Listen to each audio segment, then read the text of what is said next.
Good morning. My name's Chris Dancy. If you go to Google right now, almost anywhere in the world, and you put in two words, most connected, my picture will come right up. Videos about me, news articles, book. I have a show on Netflix. I'm known as the world's most connected person. And that might be a little overwhelming. See, it's not about the number of people I've linked into or the number of people I know. I'm no super networker. It's literally a story of how I use technology and connections and the networks that they live on and learned about who I was and what I valued. I sometimes call this human as a service because my technology didn't define me. It revealed me and allowed me to make some better choices. To unpack this concept of human as a service, I'd like you to think about your life today. It might be how you connect to yourself. You might be someone who uses your technology and networks for work. Most of us are virtually networking or using some sort of networked technology to assist us in our jobs. That same connection to yourself might be how you measure or monitor your sleep, your health, whether it be the calories you intake or the money you spend. All the ways technology help you understand and evaluate how you're doing in the world. The second way today that these connections reveal this concept of human as a service is this idea of how we connect to love. You know, for the better half of this past decade, we've been using our devices, the networks, and the data plans to meet people to date, to find friends, to book trips, and even start to support the causes and values that we believe in. So many families now connect and monitor and manage each other through their devices, whether it's the safety and well-being of their loved ones that they can't be near, or the safety and well-being of their home through the systems they put in their homes to make sure that their family's taken care of. Furthermore, today, technology allows us to focus on our communities, whether it be supporting our neighbors or causes directly related to the things we care about in and around us. And finally, today, human as a service is about how we connect to the world, whether it be as something as ephemeral and fast moving as the news cycles or supporting the causes and or marginalized communities that surround us every day. You see, I think in the next 10 years, we're going to have more chance to express our humanity than ever before. The internet and the networks that make the internet work were built for the time we're entering. But I'm getting ahead of myself. I still haven't told you about me. You know, to understand my story, you'd have to go back in time, back to 2008, which might as well be 50 years ago. You see, in 2008, I was about to turn 40 years old. I was 320 pounds. I was a pretty big guy. I drank anywhere between 20 and 30 Diet Cokes a day. I smoked 2 packs of cigarettes a day, Marlboro Light 100s, and I was constantly angry at the world. It really started back in the 70s when my parents got me my first computer and I put in all of my cassettes and record purchases into a spreadsheet. And I remember printing off this spreadsheet and my dad looking at it thinking I was Albert Einstein. He didn't even understand what a spreadsheet was. But from that point in 1978 to 2008, my entire career was about technology, whether it be local networks, wide area networks, personal area networks, all the things that we've called the way we connect to each other and ourselves. I was there, like so many of us. But like so many of us, it hadn't done much for me personally. So I had to start thinking about my networks and my connections differently. And this meant fundamentally looking at who I was by extracting what I did from those places. For me, understanding where I went, what I did while I was there, who I was with, and making it visual was the key to unlocking that. Now, today in 2020, unlike 2008, you can pick up your phone, you can launch screen time or digital well-being and see how you've spent the last 7 hours. Heck, you can just look at your inbox and see all the people who need you or your text messages. But in 2008, might as well be a world away. It wasn't that simple. So I chose to make every single interaction I made on the internet visible. And how I did that was using Google Calendar. Yep, the same calendar we all use every day to make appointments for doctors and soccer practice. But for me, it was about logging everything I did. I certainly did sit down and make appointments for everything I did all day long. I used a little bit of technological help, basically this small little program that would watch what I did when I was on a browser and copy it over to my calendar. But this allowed me to start seeing in real time how I was spending my time. So often technology allows us to take our time and make it invisible. Hours go, days go, weeks go, and we're like, how did all the time change? But what we've done is we've sharpened our focus and we've pulled back on our perspective. What I wanted to do was zoom in on how I was doing this and what was important. One of the first things I did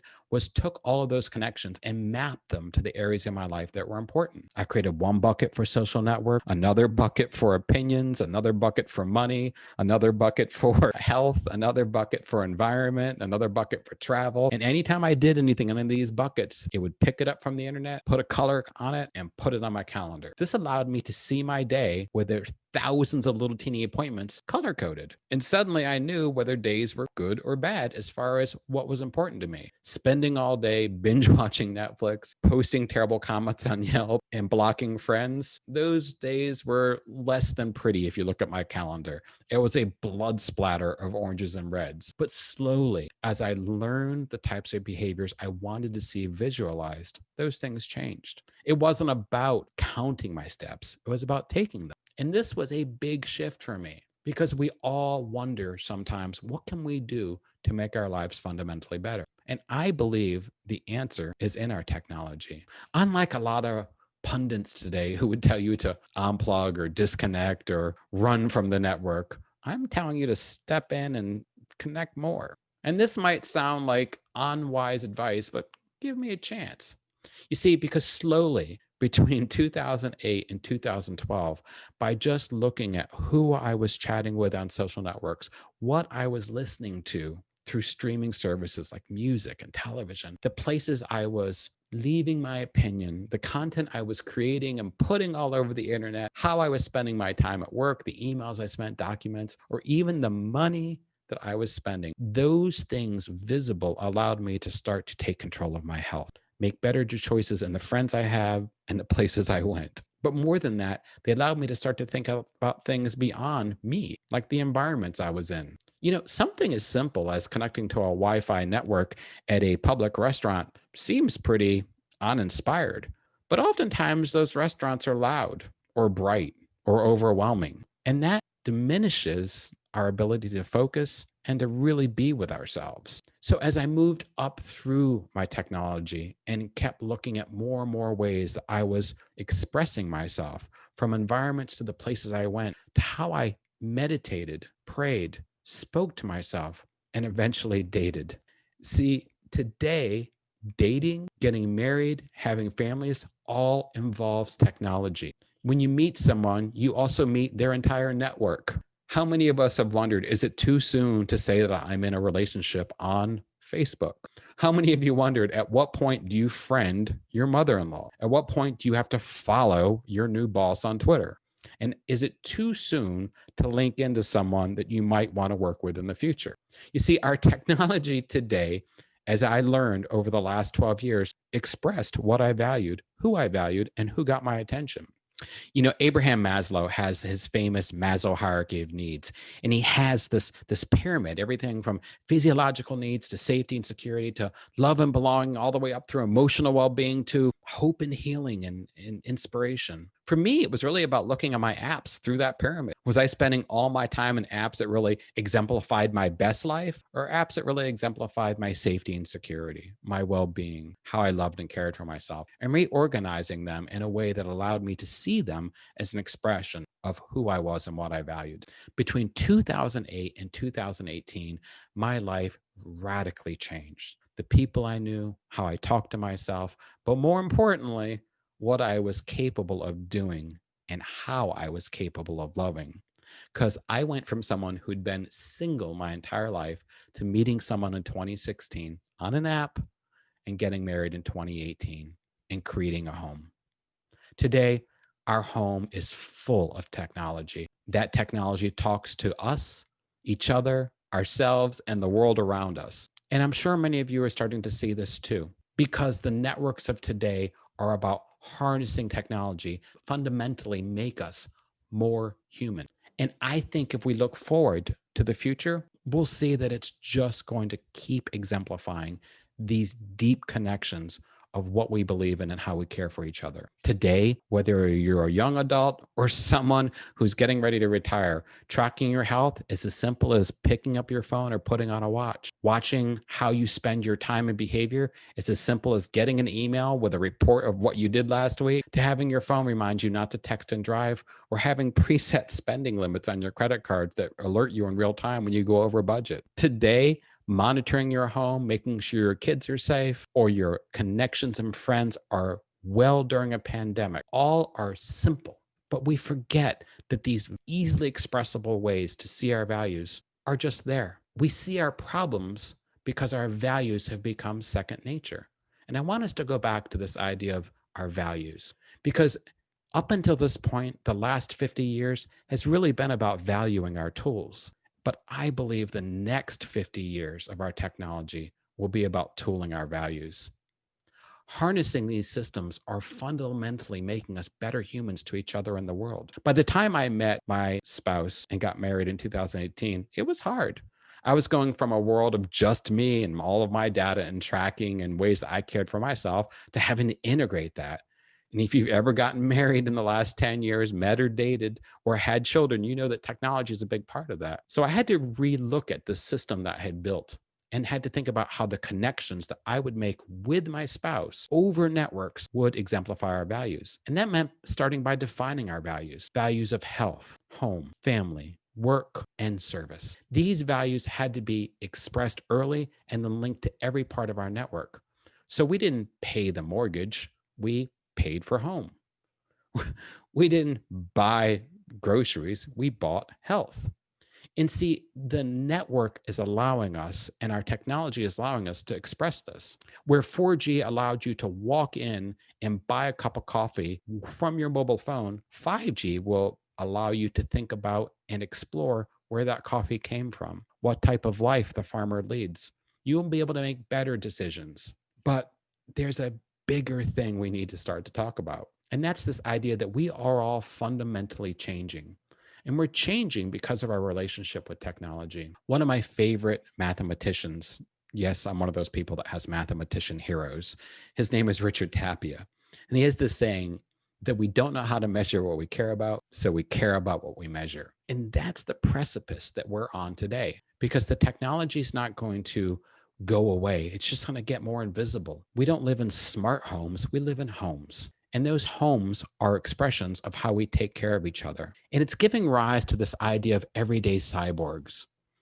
And it's never been more apparent than if you look at our children and young folks. You know, they express their values through the causes they hashtag, update their profile photos to, or the charities they create on their birthdays. Every single way our young people see the network and the technology they use is an expression of the things they believe in. These aren't social media posts. They are values on who we want to be as people, for ourselves and each other. But we have to dig deep below this concept of cyborg.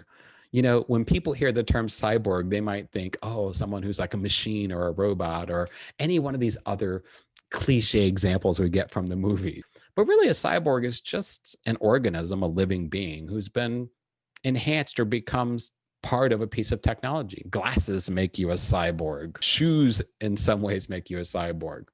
But today, kids, technology is part of them. No longer is it normal for kids to have a phone. Most kids have a phone and some type of wearable technology. And how many of us see young people today walking around with an earbud permanently in their ear? We went from carrying technology to wearing it to putting it inside us. And this doesn't make our kids less kids. It doesn't make them less human. And it certainly doesn't help define who we are. Who we are is what we do.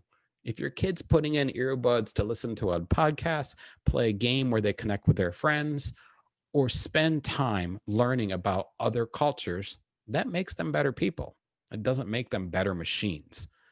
We need to stop making this online, offline judgment about everyone in our lives and what's important. You're no more human because you can avoid using your phone than someone who spends all their time on it. You know, I've seen great videos of young people today who can't get their parents' attention. So they literally go outside and ring the doorbell because they know their dad will pick up at work if someone is at the front door. You see, it's allowing us to connect and show love so much more deeply. In the future, as technology becomes more invisible and more pervasive, and we start wearing it on our clothes and it's automatically in the homes we use, we'll think about this a lot differently. But right now, it's important that we come to terms with the idea that we are changing and how we're showing our values is totally on display for the world to see. See, we can't escape technology because we become it. And there's no shame in that. We're no less human now than when we first put on shoes or tried to work with fire. Over the next 10 years, the pyramid and paradigm shift from tools for just some of us to tools for all of us is going to flip. Suddenly, we're going to look at solutions and networks for entire populations of people instead of just one person. Where Uber seemed like a good idea in 2010, in 2020, we can deploy a solution to mitigate and track a pandemic in real time. That's a paradigm shift in 10 years. And that's what our networks and our values are starting to uncover. But it's more than that. How we say thank you from children today who have charities instead of birthdays on social media to places we shop that allow a part of every dollar to go to the donations that we want to support in the causes, to applications where we launch and order food that allow us to say thank you to the people making those things, even digital payments that allow a portion of every payment to go to causes you care about. How we say thank you is evolving and changing. And in the next 10 years, it's going to become more obvious how much we support and care for each other. But marginalized groups are also a big part of this. Today, how we connect and what we connect to allow us to see the groups behind those connections. One of my favorite features in an application called TripIt, which is an application that helps me focus on organizing my travel, is it shows me the safety of the area that I'm going to be visiting. It shows me the safety for LGBT community, and it shows me the safety for Black and brown people. And I know right away if that's the type of community I want to be involved in. But it goes even further because the mental health crisis is being addressed. Today, on many networks, if someone is having trouble, there's an option to get them help. There's an option for you to start to understand what you need and how you connect to the world. In many countries, these mental health systems are built right into the everyday social networks that we use. The networks of the next 10 years will have to address and start to heal the disasters happening in our world. Everything from climate change to pandemics. Today, if you take a car, you can make sure it's carbon neutral. If you're using Snapchat, it can put a filter on and show you the effects of climate change where you live. Social networks like Facebook allow you to check in and say you're safe when there's a fire or flood or earthquake. And home sharing sites like Airbnb have a place where you can volunteer your home to let strangers come and stay if they've been displaced by emergencies. This is what the internet was built for. And this is the reason I believe so strongly in the next 10 years. You know, when the pandemic hit, I was at Walt Disney World and I was scared. I had just gotten home from Europe. I wasn't sure if I'd make it. And on the drive home, because I didn't feel safe flying, I created a little teeny system for my neighborhood. You see, my neighborhood where I live now is full of older folks, and they have varying health conditions. The closest hospital is about an hour away. I didn't know in March what the pandemic would do to my neighborhood, but I knew my neighborhood would need food. They would need help fixing things. They would possibly even need medical help. And we're a neighborhood full of nurses, doctors, teachers, handymen. So I built a little system that allowed my neighbors to log in, ask for help, or log in and volunteer. That system got replicated and sent around the world and now is in multiple countries, helping so many people, hundreds of thousands. This is just one example of how, at the beginning of this decade here in 2020, this network and all of our networks are changing.